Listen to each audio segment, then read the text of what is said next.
Bismillahirrahmanirrahim. Assalamualaikum warahmatullahi wabarakatuh.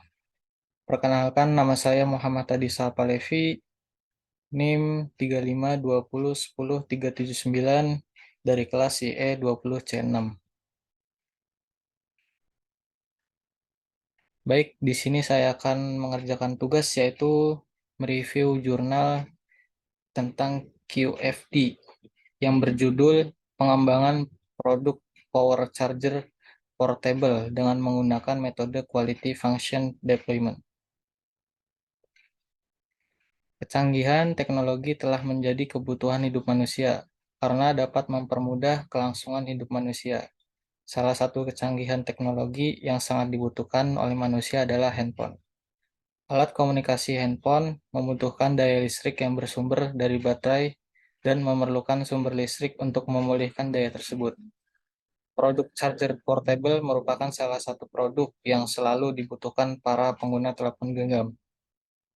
Dalam penelitian ini, produk charger portable memiliki keunggulan yang dapat mengisi daya listrik hanya dengan konsep charger akan terisi pada saat pengguna bergerak atau digerakkan secara manual untuk menghasilkan energi kinetik tanpa menggunakan aliran listrik yang bersumber dari PLN. Tujuan dari penelitian ini adalah menentukan karakteristik produk charger portable dan merancang produk sesuai dengan voice of customer yang diperoleh. Pada tahap pertama, dilakukan penyusunan dan penyebaran kuesioner untuk memperoleh voice of customer, membuat respon teknis, membuat house of quality yang selanjutnya merancang pembuatan produk charger portable sesuai dengan keinginan customer. Berdasarkan penelitian tersebut, diperoleh hasil rancangan produk charger portable dengan ukuran panjang 15 cm, lebar 8 cm, ketebalan 3 cm, dan memiliki perekat sepanjang 25 cm. Dengan kesibukan mobilitas yang tinggi, sebagian besar masyarakat yang membuat alat komunikasi, misalnya handphone, menjadi suatu hal yang sangat dibutuhkan. Alat komunikasi seperti handphone sudah menjadi bagian dari kebutuhan masyarakat pada umumnya. Hal ini disebabkan handphone merupakan alat komunikasi yang cukup praktis dan efektif. Alat komunikasi handphone membutuhkan daya listrik yang bersumber dari baterai. Apabila terjadi kehabisan daya, memerlukan sumber listrik untuk memulihkan daya baterai agar dapat mengoperasikan handphone dengan optimal. Produk charger portable yang ada sekarang masih menggunakan penyimpanan daya, yang mana masih memerlukan daya listrik untuk mengembalikan dayanya. Produk yang tidak bisa disebut dengan charger portable namun disebut sebagai power bank. Produk charger portable merupakan salah satu produk yang selalu dibutuhkan para pengguna telepon genggam. Dalam penelitian ini, produk charger portable yang akan dikembangkan memiliki keunggulan yang berbeda dengan produk yang telah ada, yaitu dapat mengisi daya listrik hanya dengan menggerakkannya tanpa menggunakan aliran listrik yang bersumber dari PLN. Selain itu, produk ini juga dapat digunakan pada saat perjalanan jauh yang tidak terdapat sumber daya listrik dari PLN. Baik, metode penelitiannya yang pertama, perancangan dan pengembangan produk. Perancangan adalah penggambaran, perencanaan, dan pembuatan sketsa atau pengaturan dari beberapa elemen yang terpisah ke dalam satu kesatuan yang utuh dan berfungsi. Rancangan atau desain adalah dimensi yang unik. Dimensi ini banyak menawarkan aspek emosional dalam mempengaruhi kepuasan pelanggan. Adapun parameter rancangan yang didefinisikan sebagai berikut. Yang pertama, gaya menggambarkan penampilan dari suatu produk. Yang kedua, daya tahan menggambarkan umur beroperasinya produk dalam kondisi normal atau mengalami kerusakan. Yang ketiga, kehandalan merupakan ukuran probabilitas bahwa produk tertentu tidak akan rusak atau gagal dalam periode waktu tertentu. Yang keempat, mudah diperbaiki. Ukuran kemudahan untuk memperbaiki produk ketika produk mengalami kerusakan. Identifikasi kebutuhan pelanggan sangat berguna dalam proses pengembangan produk untuk semakin mendekatkan pada sasaran bagaimanakah sebenarnya atribut atau produk yang diinginkan oleh konsumen. Model identifikasi kebutuhan pelanggan dapat ditentukan menggunakan konsep Quality Function Development. QFD yang berasal dari bahasa Jepang yaitu Hinshitsu Kino Tenkai. Dalam bahasa Jepang, Hinshitsu berarti kualitas, atribut atau fitur. Kino berarti fungsi atau mekanisasi, sedangkan Tenkai berarti penyebar luasan, pengembangan atau evolusi. QFD pertama kali dikembangkan pada perusahaan Mitsubishi Kobe Shipyard dan selanjutnya diadopsi oleh Toyota.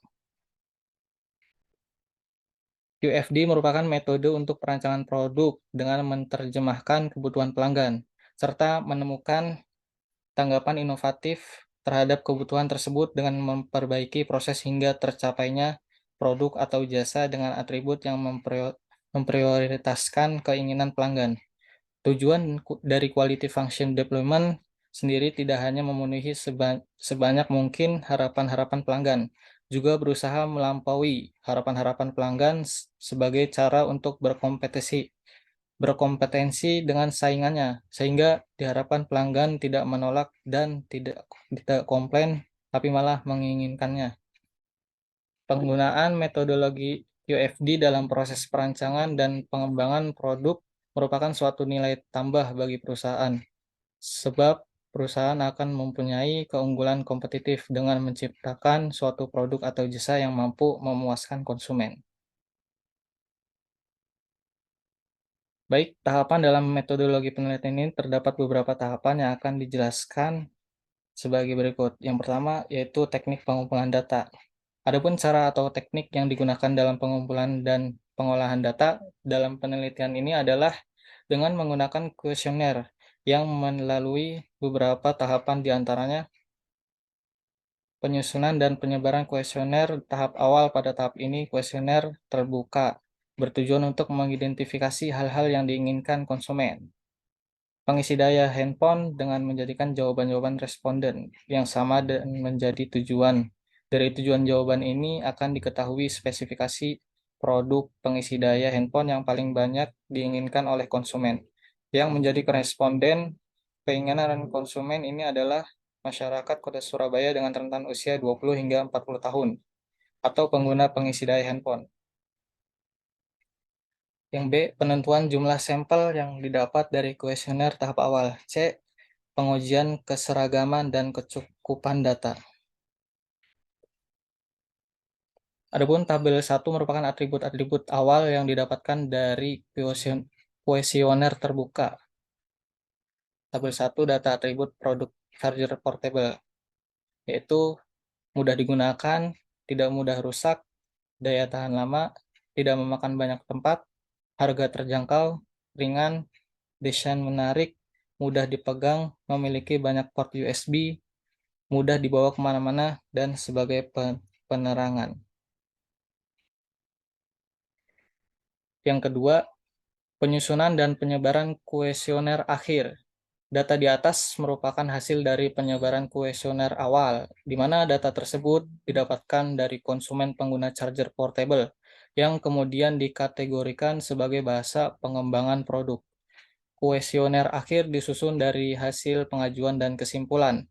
Kuesioner pertama untuk memperoleh data kuantitatif yang berupa data tentang kepentingan, tingkat kepuasan yang diharapkan para responden. Tes kuesioner tahap akhir ini disebarkan kepada 50 orang responden, dan dari hasil penyebaran kuesioner tahap akhir ini dapat dilakukan pengolahan data lebih lanjut. Yang ketiga, penentuan jumlah sampel. Suatu pengukuran dibutuhkan sampel atribut.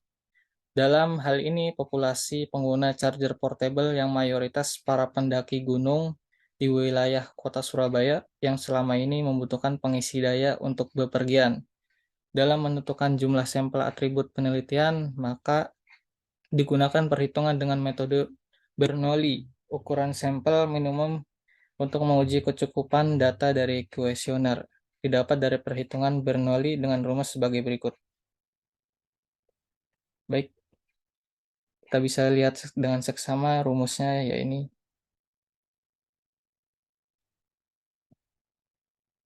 Yang keempat, analisa matriks host of quality.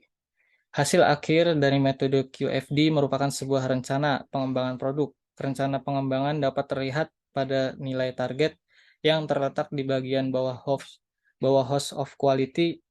Metode QFD mencakup proses-proses yang lengkap mulai dari identifikasi masalah sampai tercapainya sasaran proyek pengembangan melalui lahirnya spesifikasi desain baru yang sesuai dengan keinginan konsumen. Dalam QFD, terdapat nilai tingkat kepentingan yang dimana tingkat nilai kepentingan tersebut menunjukkan bahwa semakin tinggi nilainya, maka atribut semakin tinggi nilai eksistensinya. Untuk tingkat kebutuhan ditunjukkan oleh nilai raw weight yang dimana mempresentasikan tinggi atau rendahnya nilai suatu atribut, di mana nilai raw weight ini akan dijadikan dasar dalam menentukan prioritas utama perbaikan terhadap rancangan produk charger portable, yang dimana dengan keinginan konsumen. Baik, di sini ada tabel prioritas tingkat keinginan konsumen.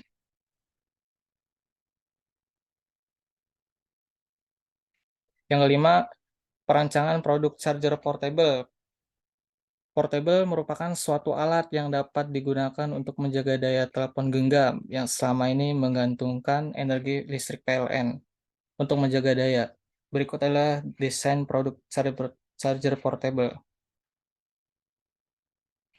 Baik, ini gambar desain produk charger portable-nya seperti ini. Desain dari produk charger portable merupakan hasil dari penerapan suara pelanggan yang didapatkan dari kuesioner. Dari beberapa atribut yang didapat, kemudian diterapkan dengan beberapa respon teknis, sehingga dapat memberikan desain baru dari produk charger portable. Dengan menerapkan metode perubahan energi gerak menjadi energi listrik, produk ini mampu memberikan daya yang mampu bertahan lebih lama. Selain itu, produk charger portable dapat dioperasikan tanpa harus digerakkan menggunakan tangan, namun mampu digerakkan hanya dengan mengikuti gerakan tubuh. Baik, di sini ada gambar komponen produk charger portable. Yang keenam, tahap evaluasi rancangan. Sebelum dipasarkan produk, maka untuk menjamin bahwa produk akan berhasil digunakan dan bisa diterima pasar adalah sebagai berikut. Produk akan dibuat dalam jumlah kecil antara 10-25 untuk diberikan kepada konsumen, dan konsumen memberikan testimoni, terutama masukan mengenai kekurangan atau fitur apa yang perlu diperbaiki. B. Merekrut sebanyak tim ahli yang kompeten sebanyak 3 orang untuk verifikasi alat dan memberikan saran agar produk lebih baik. Baik, kesimpulannya, atribut tingkat kebutuhan konsumen atau voice of customer terhadap pengembangan charger portable menghasilkan nilai normalis raw weight 10,9 adalah produk mudah dipegang oleh pengguna. Dengan normalis raw weight 10,6 adalah desain produk yang menarik sesuai dengan keinginan pengguna. Dengan normalis raw weight 10,3 adalah produk mudah digunakan oleh pengguna. Dengan normalis raw weight 9,7 adalah mudah dibawa kemana-mana oleh pengguna. Dari gambaran target karakteristik teknik produk charger portable yang didapatkan dari hasil analisa menggunakan quality function deployment adalah produk charger portable mudah dibawa kemana-mana dengan nilai kontribusi sebesar 27%. Produk charger portable bisa menggunakan energi listrik dari PLN maupun tidak dengan nilai kontribusi sebesar 18%. Produk charger portable dapat digunakan mengikuti gerak tubuh dengan nilai kontribusi sebesar 13%. Produk charger portable menggunakan material yang ringan dan mudah didapatkan dengan nilai kontribusi sebesar 12%. Produk charger portable dapat menyimpan daya listrik dengan nilai kontribusi sebesar 11%. Hasil rancangan produk charger portable dengan ukuran panjang 15 cm, lebar 8 cm, ketebalan 3 cm, dan memiliki perekat sepanjang 25 cm. Dalam pengembangan produk charger portable dengan melihat hasil dari analisa quality function development, produk charger portable mudah dibawa kemana-mana. Bisa digunakan tanpa energi PLN, dapat digunakan mengikuti gerak tubuh pengguna. Menggunakan material yang ringan dan mudah didapatkan dan dapat menyimpan daya listrik. Baik, sekian review jurnal yang bisa saya jelaskan. Apabila ada kesalahan atau kekurangan, mohon dimaafkan. Wassalamualaikum warahmatullahi wabarakatuh.